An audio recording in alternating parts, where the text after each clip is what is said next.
Hello friends. आज हम लोग दल बदल के संबंध में एक अलग टॉपिक की चर्चा करने जा रहे हैं और वह है दल बदल के संबंध में स्पीकर की भूमिका की समीक्षा।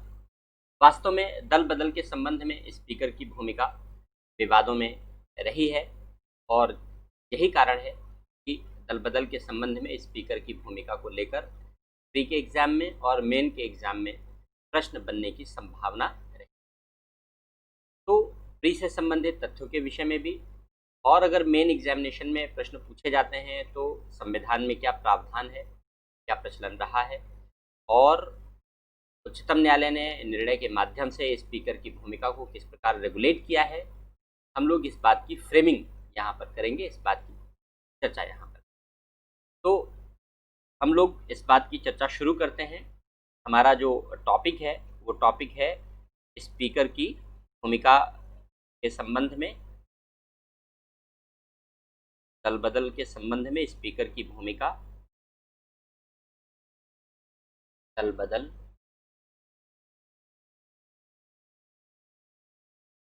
में स्पीकर की भूमिका और इस भूमिका की समीक्षा। तो हम सबसे पहले ये समझेंगे कि दल बदल के संबंध में स्पीकर की भूमिका है क्या। सबसे पहले हम लोग स्पीकर की भूमिका को समझें।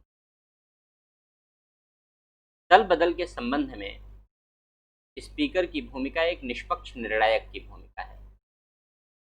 दल बदल के जो विरोधी प्रावधान है, दल बदल को रोकने के जो प्रावधान है, हम लोग उनकी चर्चा यहाँ पर नहीं करेंगे क्योंकि वो चर्चा हम लोग ऑलरेडी पहले कर चुके हैं पिछले वीडियो में। आप उस वीडियो को देख करके पूरी डिटेल वहाँ से ले। तो दल बदल के संबंध में स्पीकर की भूमिका निष्पक्ष निर्णायक की भूमिका है कि वह निर्णय करता है कि जिन सदस्यों पर दल बदल के आरोप लगाए गए हैं वे उचित हैं या नहीं और उनके विरुद्ध कार्यवाही करता है। तो एक निष्पक्ष निर्णायक की भूमिका है। किहोतो के मामले में, किहोतो केस को हम लोग डिटेल में पहले अलग से डिस्कस कर चुके हैं, तो ज़रूर पढ़िए, आपको बिल्कुल नया नज़रिया समझ में आएगा और मैंने बहुत डिटेल में इस केस को अलग वीडियो में डिस्कस कर रखा है, इसे ज़रूर देखना चाहिए।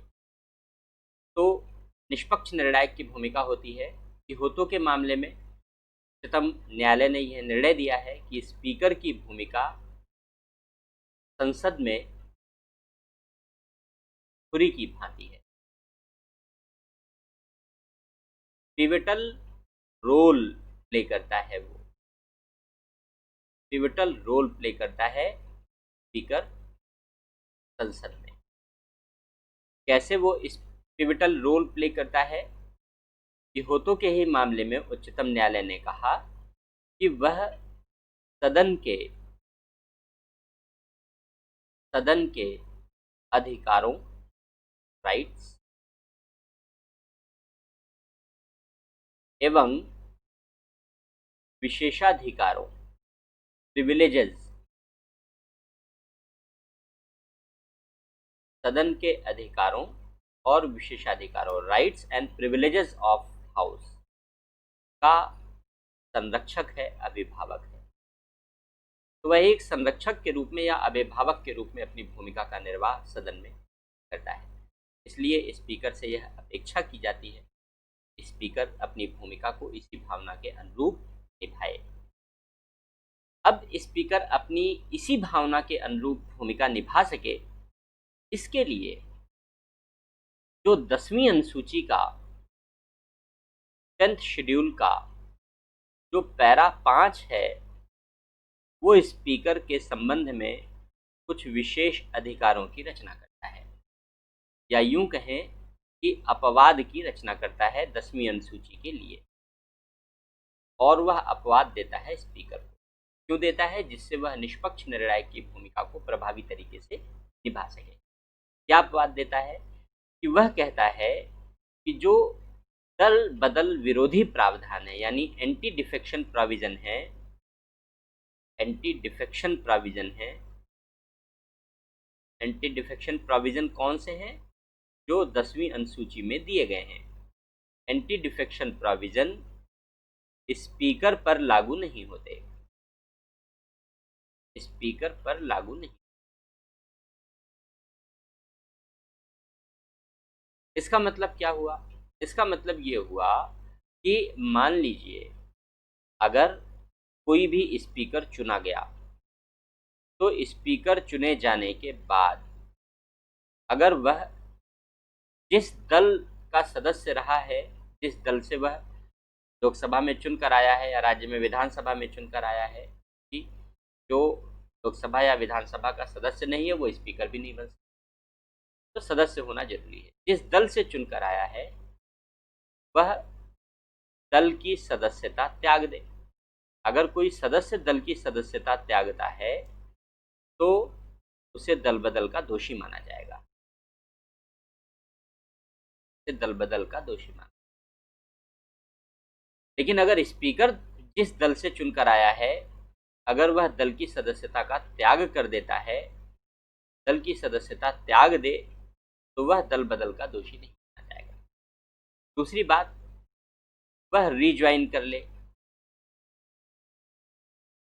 जिस दल की सदस्यता उसने त्यागी है, त्यागने के बाद वह पुनः ज्वाइन कर ले, या फिर दल की सदस्यता त्यागने के बाद किसी अन्य दल की, जिस दल से चुना नहीं गया है,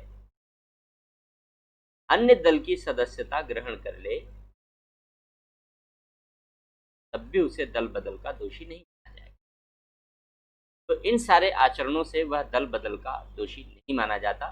स्पीकर को इन सारे प्रावधानों से मुक्त इसलिए रखा गया जिससे कि स्पीकर इस निष्पक्ष निर्णायक के संबंध में अपनी भूमिका, एक फेयर आर्बिट्रेटर के रूप में अपनी भूमिका अच्छे तरीके से आ सके।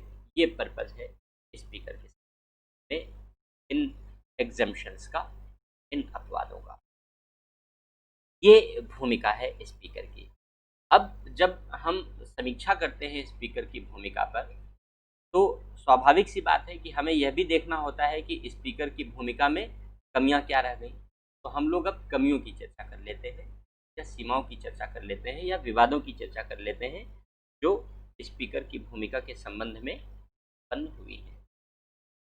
सीमाएं या विवाद जो स्पीकर के संबंध में उत्पन्न हुए। पहली बात कि स्पीकर ने निष्पक्ष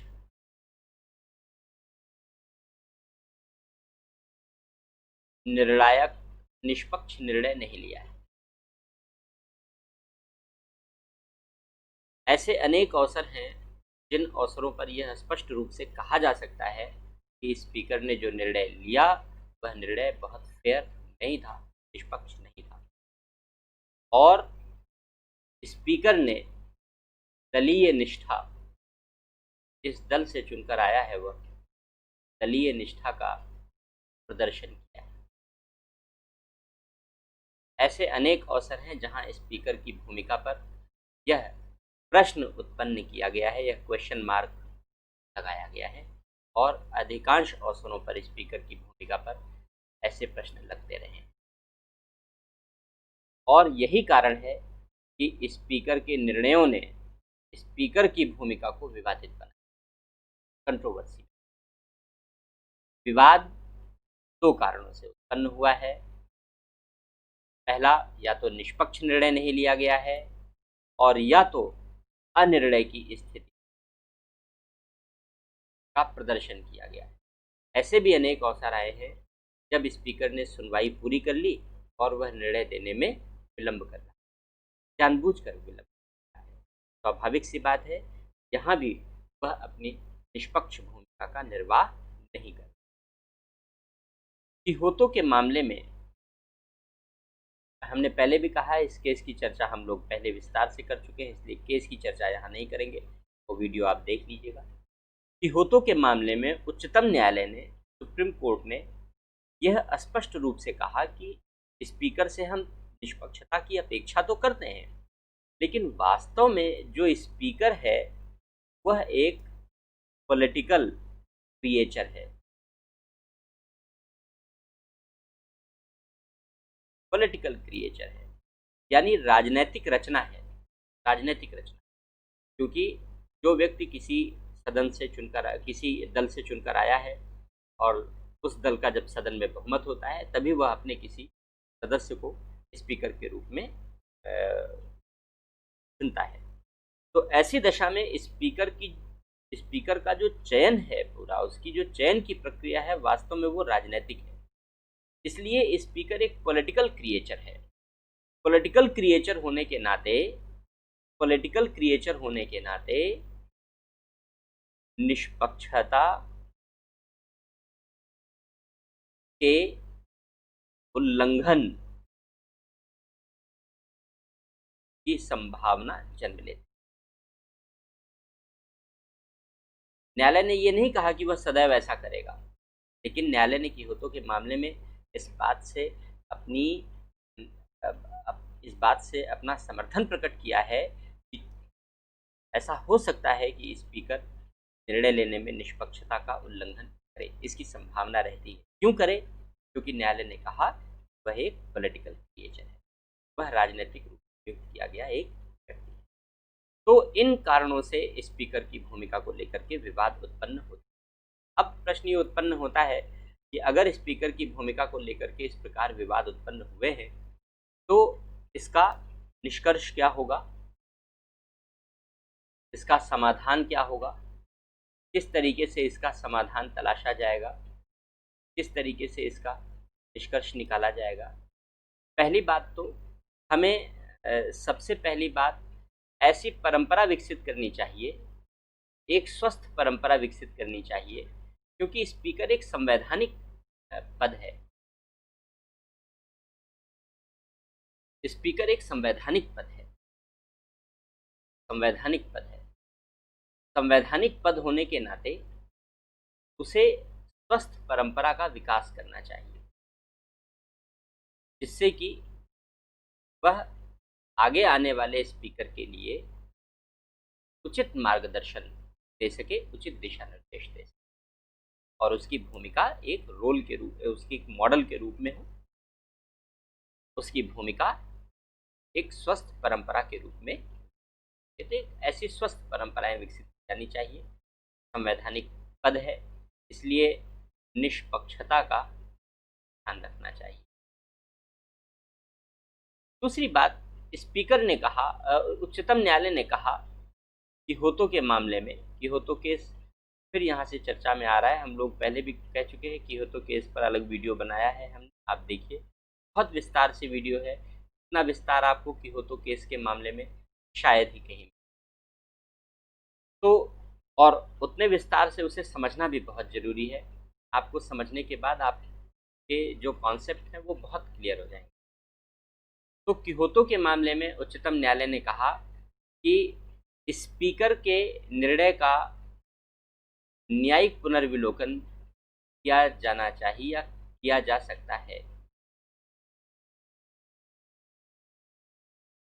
और क्यों किया जा सकता है, पहले भी हम लोग कारण बता चुके हैं कि एक ट्रिब्यूनल की तरीके से काम करता है स्पीकर इस मामले में निर्णय देते समय, इसलिए स्पीकर के निर्णय का न्यायिक पुनर्विलोकन संभव है। और न्यायिक पुनर्विलोकन चूंकि संभव है, इसलिए जो स्पीकर की विवादित भूमिका है, उस विवादित भूमिका पर अंकुश लगाया जा सकता है, नियंत्रण किया जा सकता है। तो न्यायिक पुनर्विलोकन स्पीकर की भूमिका पर अंकुश लगाने का अवसर उत्पन्न करता है, जिससे स्पीकर निष्पक्ष भूमिका का निर्वाह कर सके। और ऐसा अंकुश इसलिए लगता है क्योंकि स्पीकर एक ट्रिब्यूनल की भांति कार्य करता है। ये हम लोग पहले भी चर्चा कर चुके हैं विस्तार से इस विषय में। यहाँ पर हम तीसरी बात, ये दो बातें हो गई। तीसरी बात, एक बड़ा महत्वपूर्ण सा प्रश्न उठा, न्यायालय के सामने आया कि क्या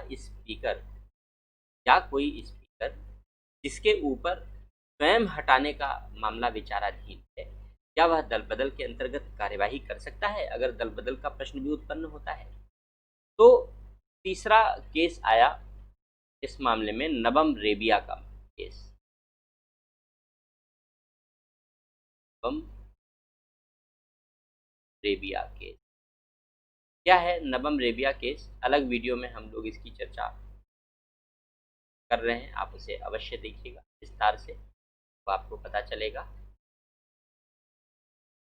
लेकिन यहाँ पर इस प्रश्न का समाधान हम लोग लेंगे स्पीकर की भूमिका के संबंध में। अरुणाचल प्रदेश का मामला है ये, नबम रेबिया का मामला, डिफेक्शन और सरकार के गिराने और प्रेसिडेंट रूल, गवर्नर की विवेकी शक्तियाँ, बहुत सारे प्रश्न थे इसमें। तो नबम रेबिया के मामले में ये प्रश्न उठाया गया कि क्या स्पीकर पैरा 6 के अंतर्गत निर्णय ले सकता है,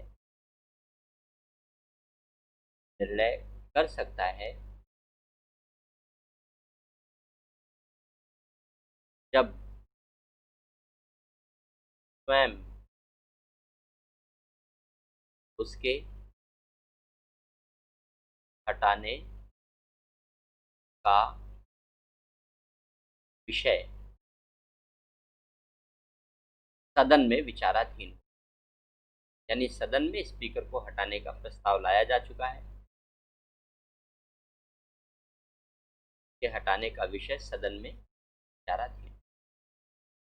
तो स्पीकर को हटाने का प्रस्ताव सदन में लाया जा चुका है और स्पीकर इसी बीच निर्णय ले और कुछ सदस्यों को अयोग्य घोषित कर दे, जिससे वो अपनी कुर्सी बचाए रख सके। तो क्या स्पीकर ऐसा निर्णय कर सकता है? नबम रेबिया के मामले में प्रश्न का समाधान ढूंढा। न्यायालय ने कहा नहीं, स्पीकर ऐसा नहीं कर सकता। जब स्पीकर को हटाने का मामला विचाराधीन है तो वह पैरा 6 के अंतर्गत, अगर वह ऐसा निर्णय करता है तो वह निर्णय अनकॉन्स्टिट्यूशनल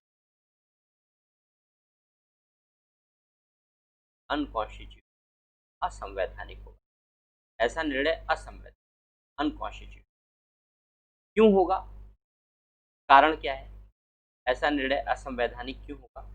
न्यायालय ने कहा कि ऐसा निर्णय असंवैधानिक इसलिए होगा क्योंकि स्पीकर को हटाने के लिए जो कॉन्स्टिट्यूशनल मैंडेट है वो कहता है कि all the then members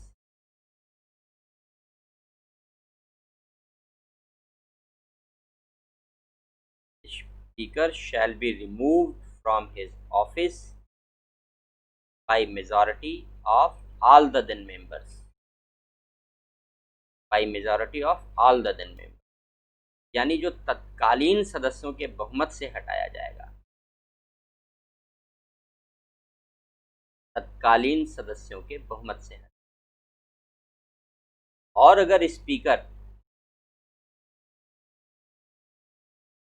para 6 के अंतर्गत पहले ही निर्णय ले लेता है अपने हटाने के पहले ही, तो वह इस कॉन्स्टिट्यूशनल मैंडेट का उल्लंघन होगा, वह इस कॉन्स्टिट्यूशनल मैंडेट का उल्लंघन होगा। इसलिए स्पीकर ऐसा निर्णय ले सकता है। कहने का आशय यह है इस केस का कि स्पीकर अगर ऐसे संबंध में निर्णय लेकर के और अपने पद को बचाए रखने का प्रयास करता है तो वह भी असंवैधानिक माना जाएगा, यानी संविधान की मनमाफिक व्याख्या नहीं की जा सकती। स्वाभाविक सी बात है कि स्पीकर के निर्णयों ने जब जब दल बदल विरोधी प्रावधानों को विवादित बनाने का प्रयास किया है तब उच्चतम न्यायालय ने एक संवैधानिक रेखा खींची है जिससे स्पीकर की भूमिका को संविधान से परे होने से बचाया जा सके और स्पीकर संविधान की सीमाओं में रहते हुए, राजनीतिक रूप से निष्पक्ष रहते हुए, संविधान की मर्यादाओं का उचित पालन करते हुए अपनी प्रभावी भूमिका का उचित निर्वाह कर सके और स्पीकर संवैधानिक परंपराओं का सम्मान और आदर करते हुए अपनी सक्षम भूमिका का निर्वाह कर सके। तो इस वीडियो के लिए इतना ही। इस वीडियो में हमने स्पीकर की भूमिका की समीक्षा की, जिसमें हम लोगों ने स्पीकर की भूमिका क्या है, उसकी भूमिका में विवाद के कारण क्या हैं और अंत में उस विवाद का समाधान किस प्रकार किया जा सकता है, हम लोगों ने इस बात को समझा है। तो अगर प्रश्न इस रूप में आता है तो आप इन 3 घटकों में उस प्रश्न के उत्तर को बांट सकते हैं और लिख सकते हैं। Thank you.